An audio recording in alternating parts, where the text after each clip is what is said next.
Battlefield's episode 12 of Inside Battlefield podcast finally gave me some news that I wanted to hear to address the awful vehicles and explosive spam that we've seen in the game. What is up, guys? Welcome back to another video. As always, before we begin, please do like and subscribe. Really helps out the channel, so go ahead, hit the like button down below now. Would really appreciate it. Now, this is something that I've been talking about for literally months now.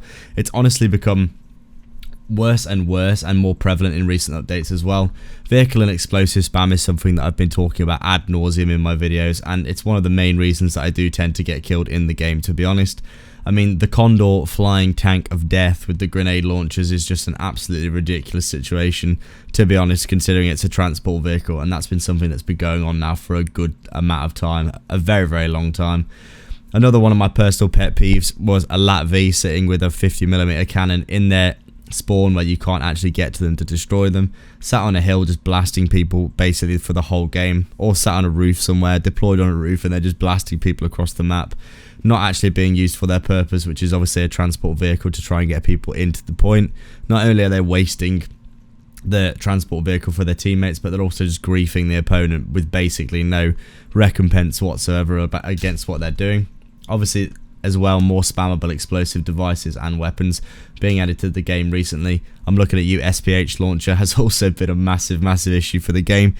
In my opinion, just completely ridiculous situation. Obviously, they nerfed it and it is still pretty griefy, to be honest. The fact that you can stick people with this thing and kill them in a one hit is pretty mad. But obviously, the combination of the recent vehicle changes, the recent vehicle additions as well, the Cav Brawler also having some fairly ridiculous explosive spammable stuff, combined with, you know, all the crazy spammable explosive things that have been added in recent seasons. I'm looking at you, Zane's burst launcher as well as the SPH launcher. I still find it crazy how you can have Zane with the SPH launcher and his burst launcher and a grenade. It's pretty crazy in my opinion. But anyway, there's honestly, I'm just thinking about it all. It's actually getting me a little bit upset. But it's pretty clear that it looks like a lot of the vehicle explosive spam is finally getting changed or removed completely, with some other parts getting considered for removal as well. It's really interesting that it took them almost 2 years to actually think that maybe some of this stuff should have been changed. In my opinion, it's pretty obvious that when you see someone sat on a hill with a 50mm cannon on a transport vehicle that's supposed to be used for deploying your friendlies onto a point, and they're just sat there taking your vehicle slot, shooting people for the whole game and not doing anything else, that something probably needs to get changed. As I said before, this is something that I've been banging on about for literally months, probably years by now, and they are trying to define the roles of the vehicles more effectively. Recently, this is something that I've been saying particularly about the Condor. There are people out there that have tier 1 Condors flying around in their black Condor with the red tint, and they basically just fly over the point continuously over and over again. And people that are in the grenade launcher gunning seat are getting like literally hundreds of kills a game. Obviously, they have tried to address this recently by essentially giving the Condor a lot less health and trying to remove some of its effectiveness at being a flying tank in that regard. But I still think that with it being a literal support vehicle, that it shouldn't have such crazy offensive capabilities on the map. As I said before, this is a transport vehicle, and in my opinion, it should not have such ridiculous capabilities in that instance. So to this end, we are looking at some pretty significant vehicle changes going into the next few weeks and into Season 5 as well, which I think are really going to affect the game, probably for the better. So as I said before, LAT-Vs with cannons are now getting removed completely, so I don't think there's going to be any more LAT-Vs with cannons at all, which I think is definitely going to be a change for the better in the game. There's going to be no more cannon transports of that nature. They'll only have small arms, so I think they're getting added a few different types of small arms. Smaller machine guns, 30mm, 50mm machine guns. They'll still have miniguns, I think, as well. And they're also adding a LAT-V with an anti-air capability as well, which I think is quite interesting. Wildcats are also getting a significant buff with a new kind of cannon, which is completely anti-air. I think, to be honest, as I said in the previous video, I think Wildcats are already really effective, so I'm not entirely sure about this change. In my opinion, I think they are going pretty heavy right now on the anti-air kind of thing that's going on.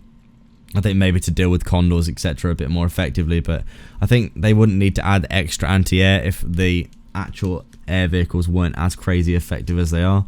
And I think personally, just taking away the grenade launcher from the Condor would be a significant enough nerf to air vehicles, but this is something that they're going to put in, so we're going to see how it works. At this point, I think it's also worth to mention that they didn't mention HE shells on battle tanks getting removed or nerfed in a significant way. And in my opinion, this is probably one of the most annoying newbie and spammable versions of explosive spam that you can see in the game. This is something that kills me all the time as well, along with the Condor grenade explosive spam. Battle tanks can just absolutely annihilate you and basically blast you from across the map, just like the LATVs can.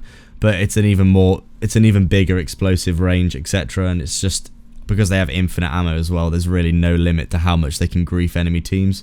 Having more armor as well, if you're good with a tank, you can basically just absolutely annihilate other teams. So we'll see if they address this in a future update or if they forgot to talk about it, but I do think this is also a significant part of it. Bolts are getting a buff to reflect them being a heavy vehicle, so you can no longer shoot them through the window in the front of the vehicle. I think this is an interesting change, and they're trying to say, oh, bolts are getting underpicked now, so they're trying to buff it, but I think it's because they're in the same category as Mavs and Brawlers, Cav Brawlers, that they're just basically never getting picked, because why would you when you can pick a Mav? One of those things that probably they need to be put in another category, probably in the back into the transport category, in my opinion. Only having 2 seats as well, and I think they are getting some of their weapons reworked as well. No more 50mm cannons for those as well, which I think is probably a fair change. Like I said, they are considering removing the cannons from Condors as well. This, in my opinion, is the worst defender by far, but they didn't actually say that this is a definite change, but they are looking at it, which I think is something they definitely need to consider. And if they actually watched a few, well, if they watched a few of my games, they'd definitely see that it's definitely a point of contention and grief for a lot of players. And as I said before, they're adding anti-air options for LATVs and the new upcoming map and also on the new upcoming map to address air vehicle spam in particular. They're adding static anti-air pods on the new map, so that'll be interesting to see. Devs have been hinting at some lore via Twitter known as the Giants Graveyard, which I think is likely a reference to that BF4 map Giants of Corellia. Hopefully we see an interesting version of that, as Giants of Corellia was one of the least favourite maps in the community of that DLC for BF4, so hopefully we'll see a nice new version of that, which I think would be pretty interesting.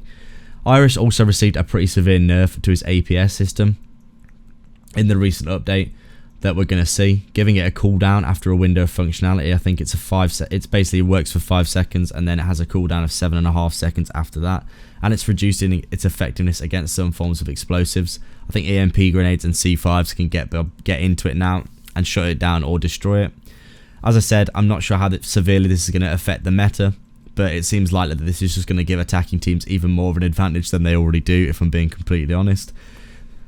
I felt, obviously, it's a bit ridiculous that infinite shoot-down capabilities are a thing, and it's a bit strange to see that, but in terms of it's an actual game where you do need functionality to kind of combat crazy grenade spam that you do tend to see on Breakthrough, I'm getting the impression that this could get reworked again in the future once they realise that maybe the explosive spam has just been made worse again by the fact that, you know, shoot-down systems are just essentially not working often enough, and people are not picking Irish enough for it to actually have enough shoot-down systems to stop the crazy grenade spam you can see.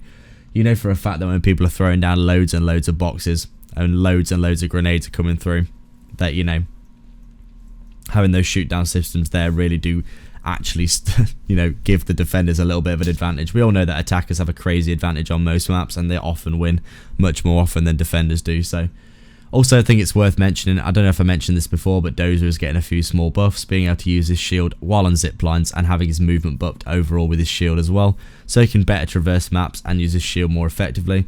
I don't think it's a massive change, but we are seeing a few more Dozer mains recently, at least from what I can tell, so it'll be interesting to see if this has an effect on his usability overall. And his shield reflection, his shield bullet reflection also has its spread increased on it as well, so you're not getting beamed if you're shooting a Dozer and he's just reflecting his bullets back at you like an actual laser beam. DICE has been hinting at some new lore towards the Season 5, but honestly, the whole lore situation is just very esoteric for me and definitely feels added in after the fact, because it all feels a bit confusing and strange at the minute, to be honest. More lore in the game obviously is a good thing in my opinion, but the storyline is just very confusing to the average player. Most people have no real idea what's going on unless they research heavily what other people have come up with. Personally, overall, I think these changes are going to be positive, but we will never know with DICE if they're going to throw an insane power creep curveball in Season 5, just like they did with the RM68 and the RPT. So, you know, with crazy new weapons and vehicles, but we'll have to see what they have in store for all of that. So, That is it for today, guys. As always, thank you very much for watching. Hope you enjoyed the video. Please do like and subscribe. It really helps out the channel. So go ahead and hit that like button down below now. Become a YouTube member if you do want to become a part of the community. And I will see you in the next video.